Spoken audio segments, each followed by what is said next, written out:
Big boss నది పుట్టుక ఒక్కో పుట్టుక నెమ్మదిగానే మొదలవుతుంది.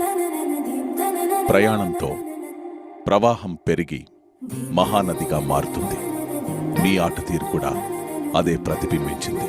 ఎక్కడ ఎక్కువ ఏడ్చానో అక్కడే నించుని ఈరోజు ఒక్కొక్క నీటి చుక్క కూడా బయటకు రాకుండా కంట్రోల్ చేయగలుగుతున్నానంటే అది బిగ్ బాస్ హౌస్లో నేర్చుకున్నాను.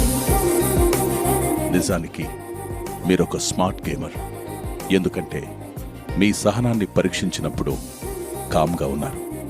మీ సత్తాని పరీక్షించే టాస్కుల్లో రక్తాన్ని సైతం చిందించి మీ దూకుడు చూపించారు. రాయల్స్ ఇంట్లోకి ఎంటర్ అయినప్పుడు విచ్ఛిన్నమైన ఓజీ క్లాన్ని ఒక లీడర్లా